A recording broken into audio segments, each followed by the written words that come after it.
talk about movies, specifically movies that got themselves in trouble. We're talking about films that sparked debates, ignited controversies, and even got themselves banned from certain places, from graphic violence that had people shielding their eyes to political hot potatoes that made governments nervous. This list has it all. We're diving deep into the stories behind these controversial flicks and exploring why they were considered too hot to handle. Get ready to explore the wild world of banned movies with me. Let's go! Our first stop takes us back to 1915, a time when silent films were all the rage. The Birth of a Nation, directed by D.W. Griffith, was a technical marvel, but it sparked outrage and protest from the moment it premiered. The film offered a deeply distorted and racist view of American history. It glorified the Ku Klux Klan, depicting them as heroes. This sparked outrage, especially from African American communities. Protests erupted, and calls for censorship echoed across the nation. While it became a box office success, its legacy remains deeply complicated. It's a film that sparked conversations about race and representation in America. Fast forward to 1971, and we find ourselves face to face with Stanley Kubrick's A Clockwork Orange, a film synonymous with disturbing imagery and thought-provoking themes. This dystopian masterpiece explores violence, free will, and societal conditioning. Controversial from the start, it pushed the boundaries of acceptability. Its graphic violence, especially sexual assault, made audiences squirm. Critics were divided, some praising Kubrick, others condemning the film.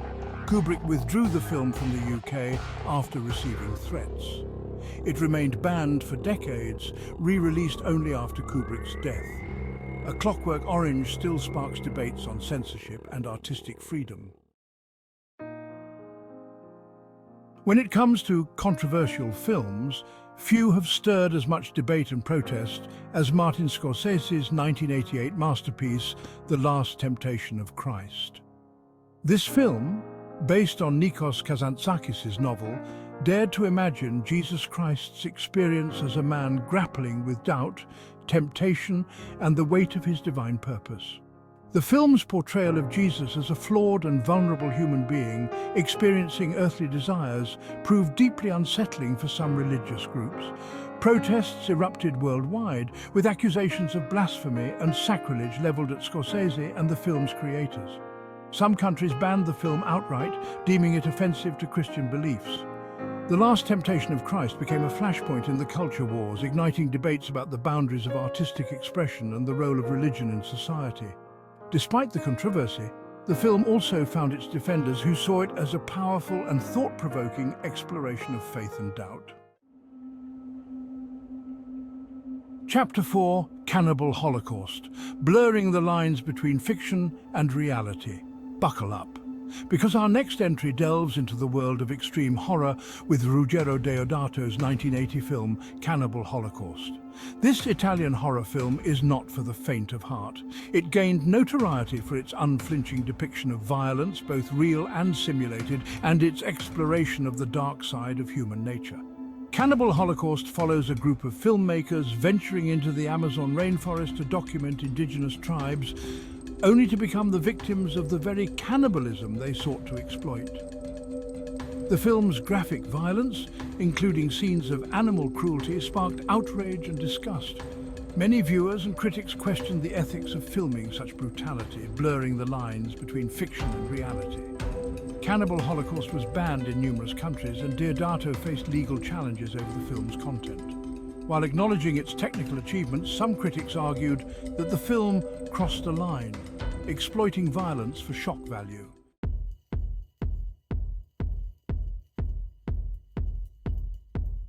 Chapter 5. The Interview, Laughter and International Incident. Who knew that a comedy could spark an international incident? That's exactly what happened with The Interview, a 2014 film starring Seth Rogen and James Franco. This satirical comedy took aim at North Korea and its leader Kim Jong-un, imagining an assassination plot against the dictator.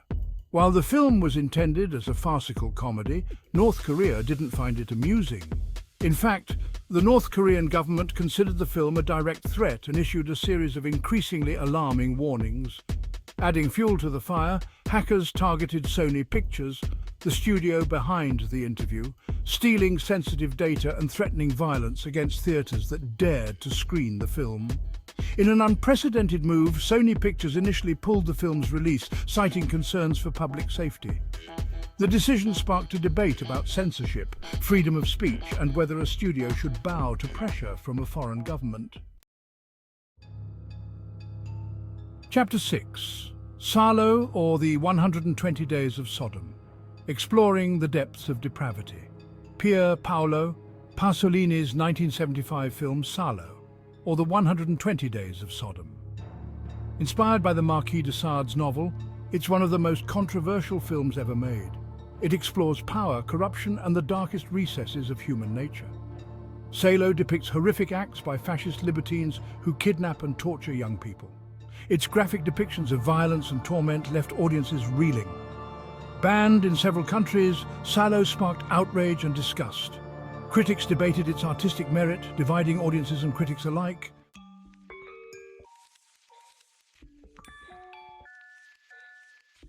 Chapter 7. Get ready for a wild ride into the world of John Waters, the Pope of Trash, with his 1972 film, Pink Flamingos. This independent film became a cult classic for its embrace of all things offensive, gleefully transgressing boundaries of taste, decency, and what was considered acceptable on screen. Pink Flamingos follows the exploits of Divine, a drag queen who proclaims herself the filthiest person alive and engages in a series of outrageous acts to defend her title. The film is a deliberate assault on conventional morality, featuring scenes of simulated sex acts, scatological humor, and shocking acts of depravity. Unsurprisingly, Pink Flamingos faced censorship and bans in various parts of the world. It was deemed obscene and offensive, a threat to public decency. But for Waters and his devoted followers, the film's shock value was the point, a way to challenge societal norms and celebrate the beauty of the grotesque. Chapter 8. The Human Centipede. First sequence, body horror at its most extreme. Our next film takes us into the realm of extreme body horror with Tom Six's 2009 film The Human Centipede, first sequence. This Dutch horror film gained notoriety for its shocking and disturbing premise, one that left audiences squirming in their seats. The Human Centipede follows a deranged surgeon who kidnaps 3 tourists and subjects them to a horrific experiment, surgically connecting them mouth to anus to create a human centipede. The film's graphic depictions of surgery, torture, and bodily mutilation were too much for many viewers and censors to stomach. It was banned in several countries, deemed too disturbing for public consumption. The Human Centipede, while achieving a certain level of cult status, remains a prime example of how far some filmmakers are willing to push the boundaries of horror, testing the limits of what audiences can handle. Chapter 9. The Texas Chainsaw Massacre, a horror legacy carved in blood. Few horror films have achieved the iconic status of Tobe Hooper's 1974 masterpiece. This low-budget slasher film became a genre-defining classic, inspiring countless sequels and remakes. But it also faced controversy and censorship. The film follows friends encountering cannibalistic killers, including Leatherface.